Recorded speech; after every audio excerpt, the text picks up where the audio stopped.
Hello everyone, welcome back to my channel signing rainbow blog চ্যানেলে। আমি সঙ্গীতা চলে এসেছি আরও একটা নতুন ব্লগ নিয়ে।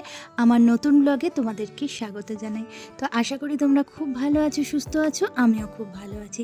তো আজকে দেখো সকাল সকাল সব বাসি কাজ সেরে নিয়ে যেরকম রোজকারের মতো আজকেও কিন্তু জামা কাপড়গুলো মেলতে চলে এসেছি। আর সকালটায় না বেশ হাওয়া দিচ্ছিল, কিন্তু রোদ্দুরটাও কিন্তু ছিল, মেঘলা করেছিল কিন্তু মেঘটা কেটে গিয়েছিল। তো এই দেখো সব জামা কাপড় মেলে টেলে নিয়ে আর এই গাছগুলোকে কালকে যেরমভাবে প্যাকেটে এনেছিলাম সেইভাবেই ছিল। তো অত্যধিক রোদ হয়ে যাবে বেলার দিকে, তো আর পারবো না। তাই দেখো আজকে কি করেছি, সমস্ত মানে টবের থেকে মাটিগুলোকে ঢেলে সব কিন্তু গুঁড়ো গুঁড়ো করেছি।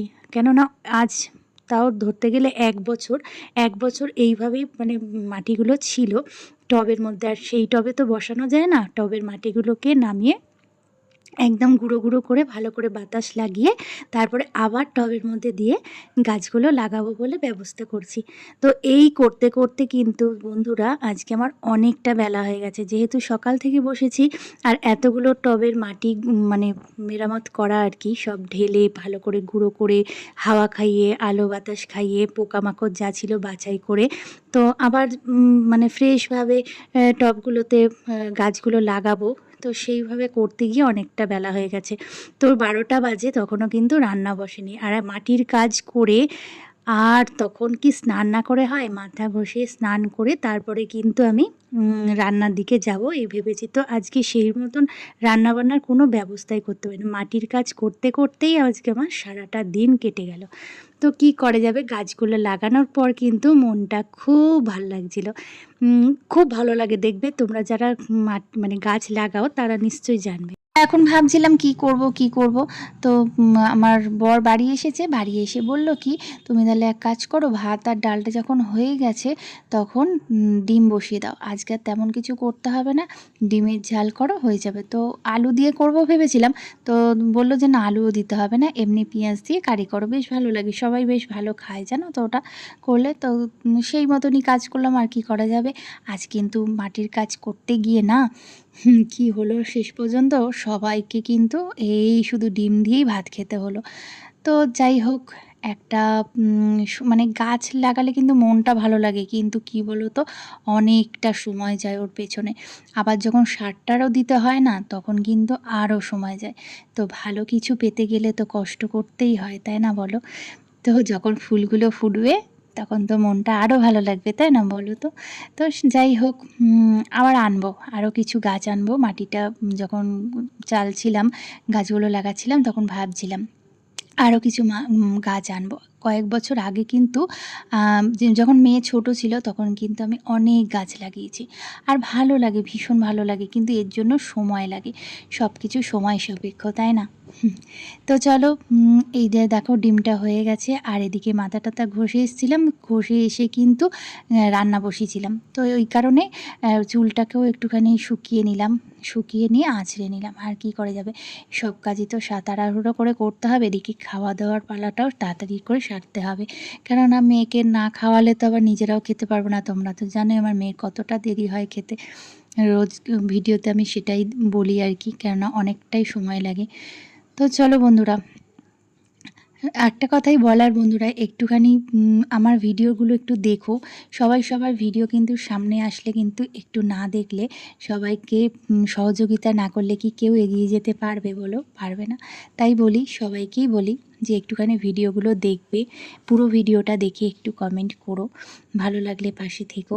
তো দেখো দুপুরে খাওয়া দাওয়াটা আমার বরের সাথে সেরে নিলাম, আর একটু শুয়েছিলাম, দুপুরটায় একটু শুয়েছিলাম। দেখো মেয়ে তো দুপুরবেলা ঘুমায়নি, আমার মাথায় চুলগুলো ম্যাসেজ করে দিচ্ছে। দেখো আমি আবার তাকাচ্ছি বলে বলে তুমি ঘুমাও, আমি তোমার চুল ম্যাসেজ করছি। ওরে বাপরে, সে চুল এমন ম্যাসেজ করছে, আমার তো চুলগুলো এই যায় কি ওই যায় অবস্থা। তো বলছে আবার, এদিকে ওর পরে গিয়ে সাজিয়েও দিয়েছে, সেটা আর ক্যামেরাবন্দি করিনি। তো এইটুকুই করলাম। তো যাই হোক, মাথাটা ভালোও লাগছিল।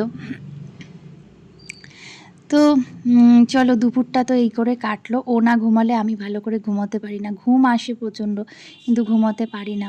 মেয়ে না ঘুমালে তো ঘুমানো যায় না। গুড ইভিনিং সবাইকে, শুভ সন্ধ্যা জানাই। শুভ সন্ধ্যায় চলে এসেছি রান্নাঘরে চা চা করতে। তো দেখো তো চাটা করে নেব। তো আকাশ দেখলাম কি একটু বেরোবো ভেবেছি, মেয়েটাকে নিয়ে যাব। তো দেখো আকাশের অবস্থা, হুট করে দেখি ঝড় উঠেছে কিন্তু বৃষ্টি তো হলো, তার সাথে সাথে অল্প ছিটে ফোঁটা একটু বৃষ্টি হলো। তো এই দেখো দুধ চা হয়ে গেছে আমার, তার সাথে বিস্কুট দিয়ে দিলাম, আর সাথে সাথে কারেন্ট অফ হয়ে গেছিলো জানো। দেখো এই অন্ধকারের মধ্যে অল্প অল্প দেখতে পাচ্ছ, তোমরা দেখতে পাচ্ছ নিশ্চয়ই, এই যে অল্প অল্প বৃষ্টি পড়ছিল। তো ছাতা মাথায় দিয়েই আমরা তিনজনে গিয়েছিলাম মেয়েটাকে একটু চুল কাটাতে। চুলটা অনেক দিন ধরে ভাবছিলাম কাটাবো, দিনের বেলা তো হয়ে ওঠে না, প্রচণ্ড রোদ্দুর, বেরোনো যায় না। তো ভাবলাম রাতের বেলায় যাব। তো আজকে তো এরকম বৃষ্টি আরম্ভ হয়েছে, তো হালকা বৃষ্টি বলে তো কাটিয়ে নিয়ে এলাম। এই দেখো কাটিংটা ভালো হয়েছে না? আমার তো ভীষণ মনের মতো হয়েছে। এবারে চুল মানে হেয়ার কাটটা আমার ভীষণ ভালো লেগেছে মেয়ের। তো রাতের বেলা করবো বলে না বন্ধুরা, কাবলি ছোলা ভিজিয়ে রেখেছিলাম, তোমাদের আগেই দেখাবো ভেবেছিলাম, কারেন্ট অফ হলো বলে আর দেখাতে পারলাম না। তো এই দেখো কাবলি ছোলা ভিজিয়ে রেখেছি, এই কাবলি ছোলার ঘুগনি হবে আর রুটি হবে রাত্রিবেলা। রাতের ডিনারে এটাই থাকবে। কাবলি ছোলাগুলো ভালোই ভিজেছে জানো, বড় বড় হয়ে গেছে ফুলে। আর এই যে আমার তৈরি হয়ে গেছে ঘুগনি, পেঁয়াজ দিয়েই করেছি আজকে। পেঁয়াজ দিয়ে করেছি, ডিমটা দিইনি, ছেলে বলছিল মা ডিম দিলে না কেন, ডিমটা আজকে আর দিইনি। তো মেয়েকে খাইয়ে দিচ্ছি। চলো আজকে ভিডিওটা বন্ধুরা এই পর্যন্তই, আবার দেখা হবে পরের একটা ভিডিওতে। ততক্ষণ তোমরা খুব ভালো থাকো, সুস্থ থাকো, সাবধানে থেকো। দেখা হচ্ছে নেক্সট ভিডিওয়ে। Tata bye bye. ভালো লাগলে একটু লাইক কমেন্ট শেয়ার করে দিও, পাশে থেকো সবার। চলো টাটা।